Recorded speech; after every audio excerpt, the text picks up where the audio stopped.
Okay, so I've already had a little play with the machine just to remind myself how it works. But first things first, I have made a little box up of some threads for you.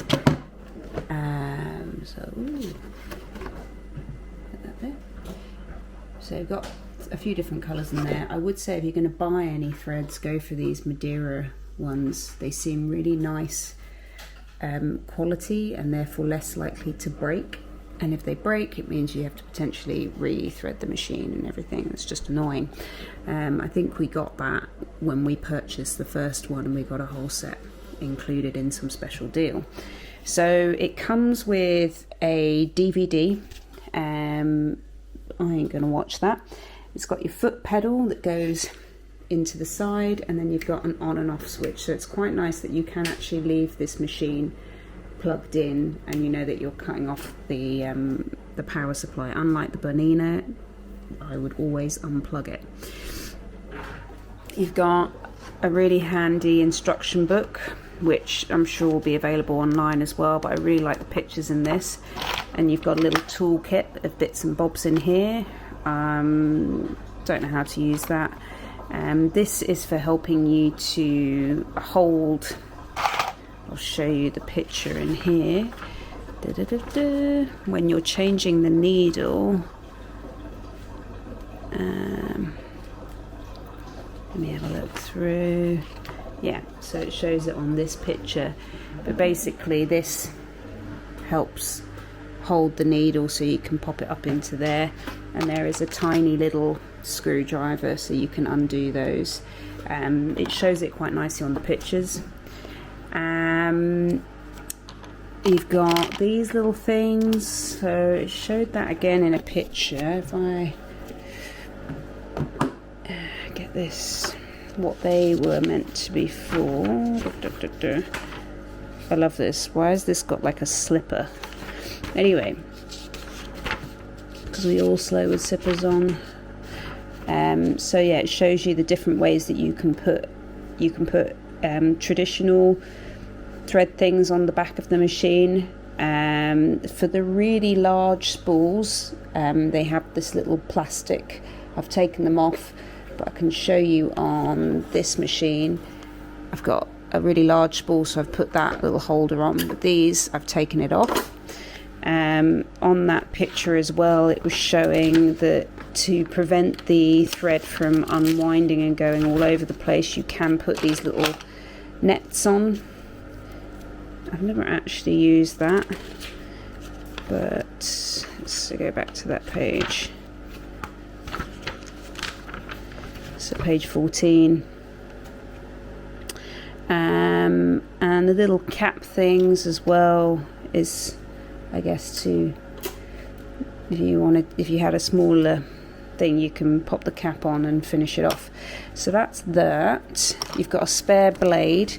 Now the only time you will ever break the blade is if you hit a needle, I've found, and the blade sits just here. There's also a blade underneath, a secondary blade that is not mobile. This one moves up and down, the other one is just fixed. They're quite expensive to buy these, and you probably want to get the genuine ones. They can be about 20 to 30 quid. Got some oil, and you've got some needles. I've ordered some more needles of these exact ones. I had a look at they are made by Organ, Organ, so I've ordered some more Organ ones. Interestingly, not Janome that is supplied with them, but anyway. And they have to be that size, 11 to 14, and that fits the left and the right needles. It also says it on here as well. And we've got like a little spanner, yeah, and all of those bits. So I'm going to pop those back in. Might need that actually. So that's quite nice. But yeah, definitely have a look through the instructions. It really does run through it easily, but overall I'll run through what the different parts of the machine are. I forgot to mention is you also get a dust cover, which I've got down there for the back machine. Yuki's going nuts in the background. So I will unthread it again and show you how to do the threading process, but it kind of makes more sense when it's all threaded up to show you how it works. So you've got this stand that you can pop down and bring up, and when I store the machine, I actually leave everything threaded, push that down, and then just put the cover over, and it's fine. And you can do 3 surges, overlocks, whatever, but I ran 4. I really don't know how to use this to its full benefit, this machine. I've just used it for its basic function. So these are the thread tensioners. I just leave them at 3. I think that's standard. I gather if you had, say, different thickness of material, you would need to do the same premise of with the Bernina to adjust the thread tension so that you don't get the top or the bottom being too loose. This dial up here adjusts how hard the presser foot pushes up or down. Have it set to N neutral. I have never felt the need to adjust that, but I suppose if you were again with something that's very thin material or what have you, or very thick, you might want to change that. What does this do again? So that is to do, by the way, the power on switch is at the side, just down the bottom there where it plugs in. Machine threading.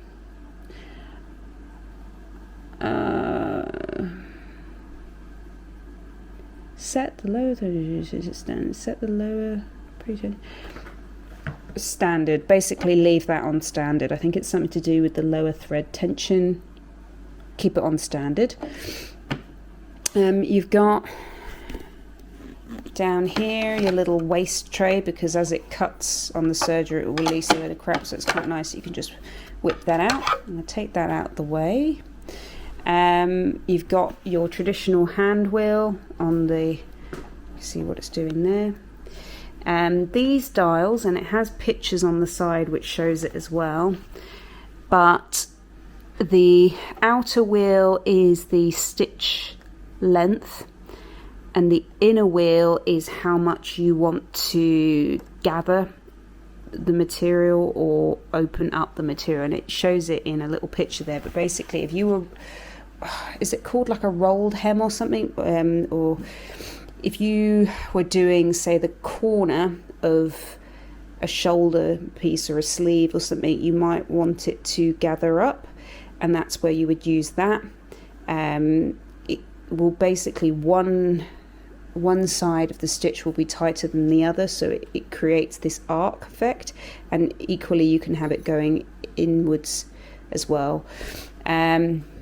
I think that's what it does. It may be to do with the feet, maybe the feet, how they move. If they're moving at the same time, it will put the stitches in the same place, whereas if they're going like that or that, I guess it will create an arcing effect. But anyway, that's what that does. The standard stitch length is about 3, and to just have it in a neutral position so you're not creating that arcing or whatever it is, 1, and there's a little dot here that refers to that. Down here you have what does that do again? That is for something. Let's have a look. Right, rolled hemming. I don't even know what rolled hemming is, but yeah, maybe that's what we were talking about. But anyway, standard serging, move that to the S position. This here controls the blade. I don't know if you can see that. It flicks the blade up or down, depending in if it's in the kind of A or B position. So usually when I'm doing overlocking, I like the blade to cut the edge of the material nicely so that you've got that edge like you do on the inside of your jumper sleeves. Sometimes if I don't want to cut any material and I just need to go over an area that hasn't quite caught properly, I will take the blade out, move it down position, and then just go over again to secure it. So that's that, and this adjusts the position of the blade either left or right. Now if I lift the blade back up, you can see how it moves it either left or right. So the blade's there. I'm going to line it up with this line here. So that's that. To open up this door, you go like this and it comes open. And it actually has really good instructions here to remind you how to thread the machine. And you can see in here all the bits and gubbins in there. It does get very dusty in there. And if you want to open up this side, you just pop that open. Make sure you don't put the threads in there. And that's what it looks like inside. It is probably a good idea to get a little toothbrush or whatever every now and then and just give this a little, you know, brush through. But it does get very dusty here because that's where the cutting occurs. So pop that back together and that will just naturally click back in place. Pop your bits in. So the next bit I'm going to show you the threading. Before I unthread the machine, I thought I would just walk through what your aim is. So the thread goes through its little loop up here, comes down here, you hook it under a latch here, slide it between the tensioning discs, and then it will come down. I'll take this out of the way. And goes into this hole, and basically the air threading mechanism shunts it through so that it comes out of, that right one comes out of here, and then this left one comes out of here, weirdly enough. And you could imagine if you didn't have air threading just how much of a nightmare it would be to try and thread these machines. Then these two are the top threads, so those bottom threads, top threads, and they go along here, down here, over here, into here, and you've got the needles. And this little tool here is to help you thread the needles.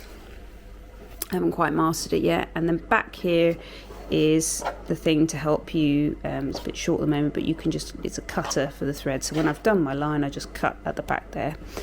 So what I'm going to do now is unthread it all, and in the next video I'm going to show you how I rethread it. I've only done it just once at this point to refresh myself, but yeah, I'll show you how it works. Okay, so I've taken all the threads out, they're all at the back there. So first thing you would do if you need to thread the machine is open up this area. Now it has on here little pictures of everything, but if you follow these instructions, so threading the machine, switch the lever to the right. So this one, it basically indicates I'm now going to go into threading mode.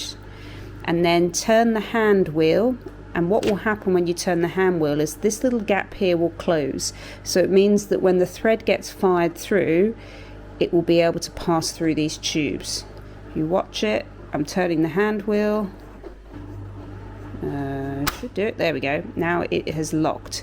You definitely don't want your fingers in there when that happens. So you see how it's closed that.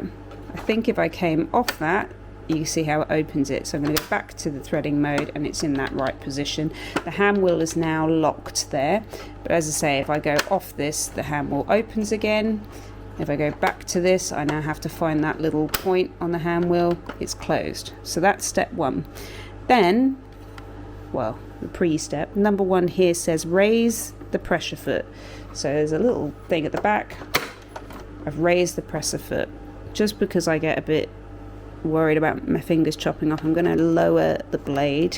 It gives me the heebie-jeebies, that blade. Turn the switching lever to the threading position. Right, we've already done that, and we've done the hand wheel bit. Oh, I guess that was like a summary picture. Upper/lower looper threading. Okay, well, anyway, so I'm going to take my first thread. Turns out that's there, and so I'm going to come up here, go down here, and I'm going to hook it into that little clasp there and bring it down,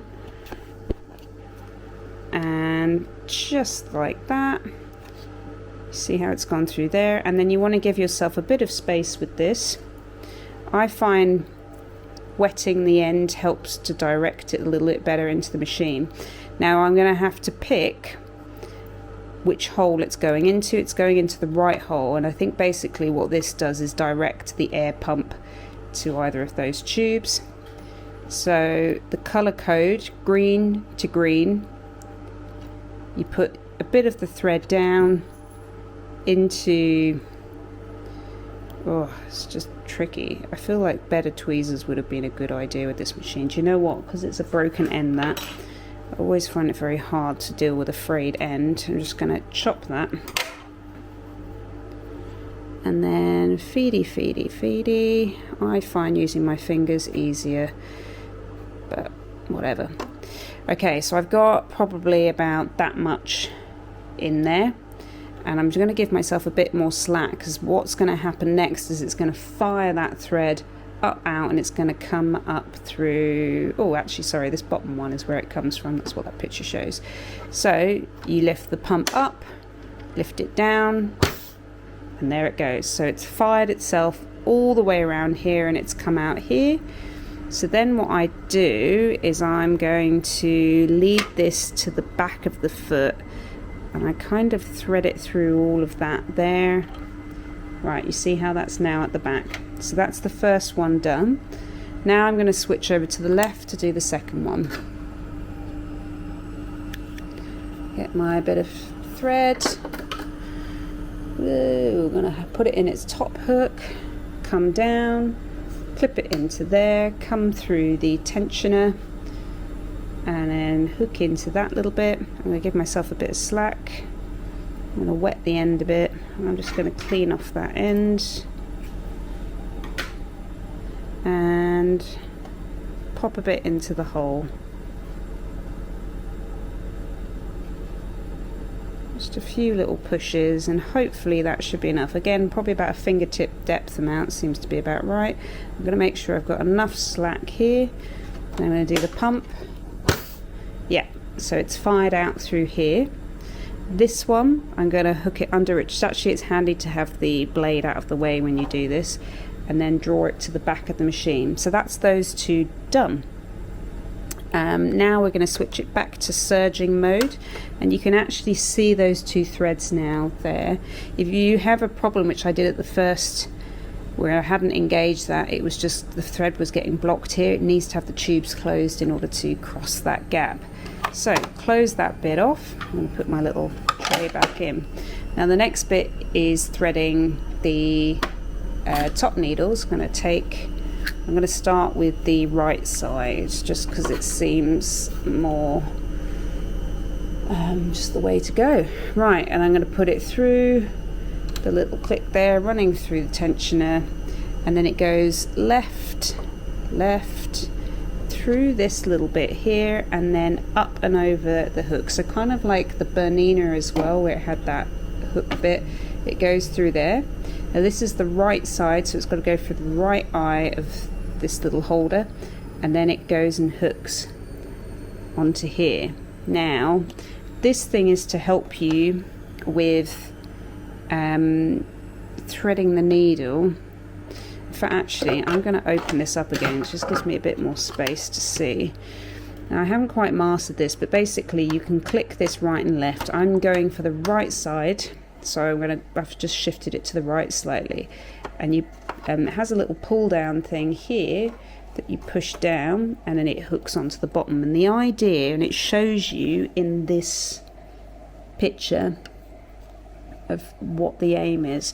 I haven't quite mastered it. I think maybe I'm pulling too much, but I'll just show you what I do, and it's going to be probably a bit painful because I probably won't get it. So I hook around this side and like that, and then oh, it did it. Right, so it's actually now pulled a tiny little hoop which I can pull,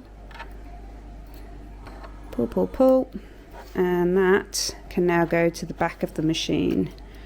Just pass it under the foot. So that's that side done. I'm just going to make sure that's on the right side of it, and now I'm going to do the left side. So I'm going to move that over to there and get my left thread and pop it there.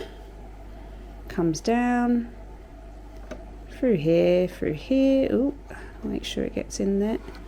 There we go, and then into the left side, hook round there and come down. Now I'm going to lower the little threading aid and hook it a bit like, God, it really tests your eyesight, like that. Oh no, it didn't work. Okay. Right, let's try that. Oh, it did just. Pull that through, and then same again, pull it under the foot to the back of the machine.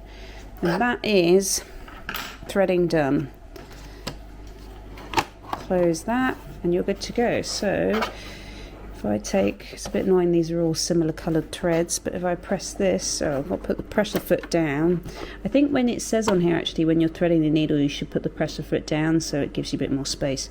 I didn't, whoops. Right, and then press the foot.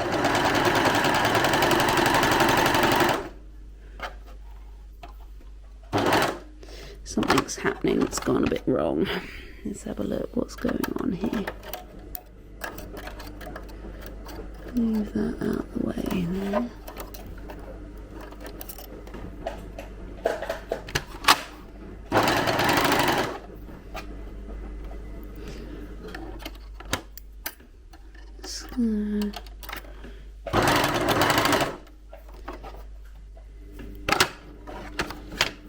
So why is that not going where I want it to go?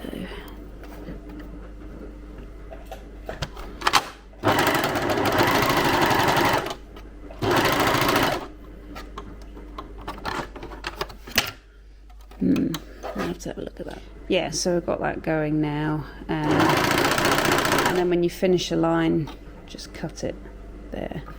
So that's that. What else was I going to show you? So another thing is if you want to change threads, you don't have to do that whole process again. What you can do is literally, say you were changing threads and you had this end already in. If you tie a little granny knot, you don't want it to be too thick so it doesn't run through the machine, but see how I can tie that.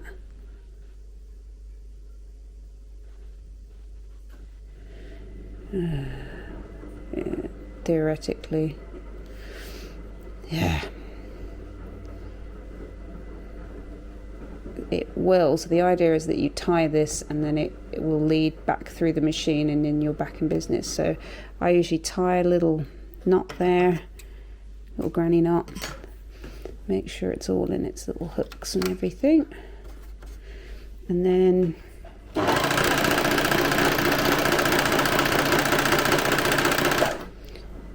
you're back in business, so you don't have to do the whole threading thing again.